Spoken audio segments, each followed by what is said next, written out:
Alors, comment ça se passe? Vous allez bien? J'espère que vous allez bien. On va commencer par faire ça. C'est toujours avec beaucoup de plaisir qu'on vous a. Vraiment, merci. Si vous n'êtes pas encore souscrit, on vous encourage de le faire. Faites-le maintenant. Ok, c'est fait. Suivant. Il faut rebattre les cartes de la présence française au Sahel.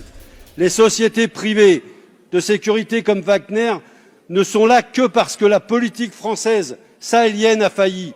Malgré le courage de nos soldats au Sahel, l'armée française a échoué. En conséquence, annoncer un plan de retrait de nos troupes avec un agenda concerté. Plutôt que les accords d'Alger qui vont déchirer le Mali, soutenez le désarmement de tous les groupes armés, comme proposé dans la feuille de route de Lusaka. Rendez une deuxième fois leur indépendance à ces États. Mettez fin au franc CFA et au pillage des ressources par les multinationales françaises. Faites respecter la démocratie et écoutez les peuples et pas seulement leurs dirigeants. Les communistes et toutes les organisations de progrès sur place vous le demandent.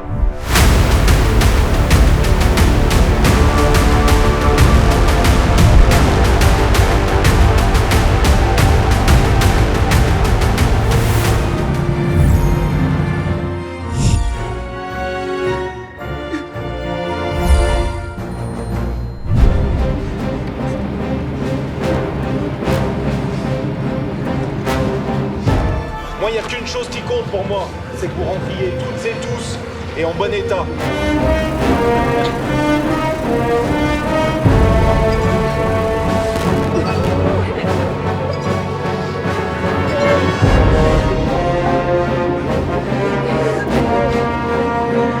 Après plus de 5 heures de combat, les corps sont fatigués et les munitions manquent.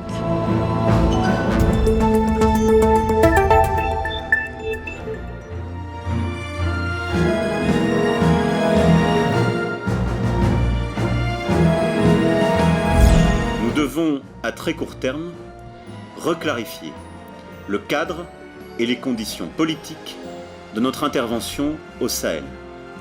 D'abord et avant tout, avec les 5 États africains, membres du G5 Sahel. J'attends d'eux qu'ils clarifient et formalisent leurs demandes à l'égard de la France et de la communauté internationale. Souhaitent-ils notre présence? Ont-ils besoin de nous? Je veux des réponses claires et assumées sur ces questions.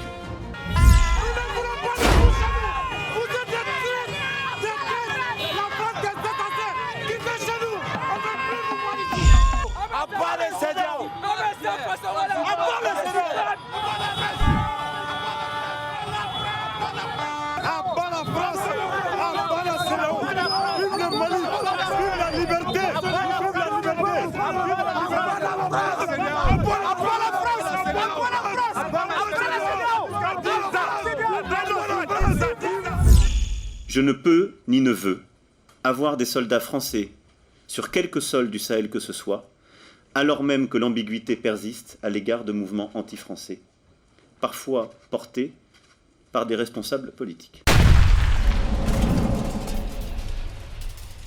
Les peuples du Sahel veulent se libérer d'un lien de subordination avec la France. Est-il monétaire? Est-il économique ou militaire? Les communistes pensent que ce sont les trois à la fois. Il faut rebattre les cartes de la présence française au Sahel. Les sociétés privées de sécurité comme Wagner ne sont là que parce que la politique française sahélienne a failli. Malgré le courage de nos soldats au Sahel, l'armée française a échoué. En conséquence, annoncer un plan de retrait de nos troupes avec un agenda concerté. Plutôt que les accords d'Alger qui vont déchirer le Mali, soutenez le désarmement de tous les groupes armés, comme proposé dans la feuille de route de Lusaka. Rendez une deuxième fois leur indépendance à ces États. Mettez fin au franc CFA et au pillage des ressources par les multinationales françaises. Faites respecter la démocratie et écoutez les peuples et pas seulement leurs dirigeants. Les communistes et toutes les organisations de progrès sur place vous le demandent. Nous l'avons constaté avec la plus grande gravité lors du colloque Ama-Donsoko à Dakar la semaine dernière. Si vous aviez fait tout cela, ces coups d'État se seraient heurtés à une résistance populaire forte. Monsieur le ministre, n'est-il pas temps d'écouter enfin les forces de progrès africaines? Merci, monsieur le député. La parole est à monsieur Jean-Yves Le Drian, ministre de l'Europe et des Affaires étrangères. Je suis surpris d'entendre monsieur le député Lecoq, pour qui j'ai par ailleurs une grande estime, reprendre le verbatim du colonel Goïta.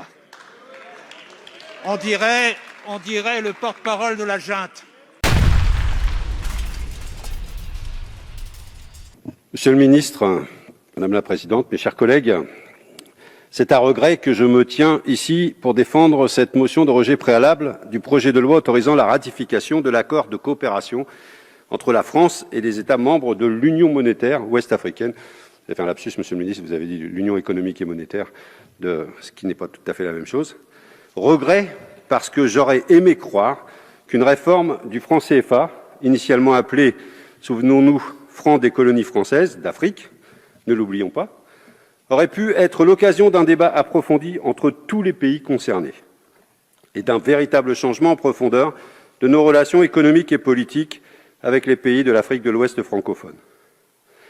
Pourtant, rien ne s'est passé comme ça. Sur le fond, cette réforme n'a pas été faite pour changer quoi que ce soit. Sur la forme, la méthode pour mener cette réforme confirme la condescendance de la France vis-à-vis de ces pays. Car, pour ne rien changer, pas besoin de concertation. Personne n'était au courant de l'annonce de la réforme en décembre 2019 par Emmanuel Macron à Abidjan. Seul son acolyte ultralibéral, Alassane Ouattara, en avait connaissance. Lui qui a été mis en place par les chars français en 2011 et qui est le champion de toute catégorie de la multinationale Afrique à forte composante française. Lui qui vient d'ailleurs de s'arroger un 3e mandat inconstitutionnel au moyen d'une répression implacable des opposants. Quant aux partenaires de l'Union monétaire de l'Ouest africain, l'UMOA, qui gère le franc CFA, à savoir le Bénin, le Burkina Faso, la Côte d'Ivoire, la Guinée-Bissau, le Mali, le Niger, le Togo et le Sénégal, ils n'étaient même pas informés. Pas plus que le gouverneur de la Banque centrale des États de l'Ouest africain qui pilote cette monnaie. Lorsqu'Emmanuel Macron a expliqué le sens de la réforme en décembre dernier à Abidjan, il a dit, je cite, « J'ai souhaité pouvoir mettre à plat l'ensemble des sujets pour écrire une page nouvelle de notre histoire commune. » Fin de citation. L'idée ne lui a donc pas été soufflée par les États membres de l'UMOA, comme on veut bien nous le faire croire encore ce matin. C'est encore et toujours Jupiter qui a décidé seul. Or, un changement de monnaie, si l'on respecte un tant soit peu les peuples concernés, aurait dû être un chantier démocratique, transparent et ouvert, quitte à être long. Prenons notre exemple. En 1992, lorsque la communauté européenne a choisi de devenir l'Union européenne et de passer à l'euro, il y a eu un référendum en France. Il posait bien l'enjeu du passage à la monnaie unique, 7 ans plus tard, avec un calendrier précis. Peu importe ce que l'on pense du résultat, mais force est de constater qu'au moins, sur la méthode, les choses étaient plus démocratiques. Ici, que nous propose-t-on? La ratification d'un accord de coopération seulement. Même pas le calendrier de mise en place de l'ECO. Et même, l'ordre de ratification est suspect. Pourquoi la France est-elle le premier pays à ratifier cet accord?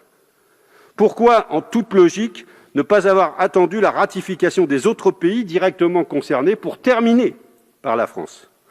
Notre Parlement aurait de ce fait pu tenir compte des débats démocratiques dans les pays directement concernés par cette réforme. Logique, non?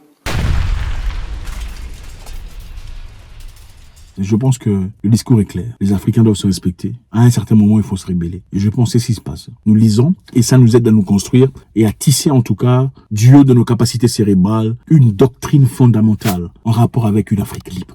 Ne partez pas sans laisser votre commentaire. God bless.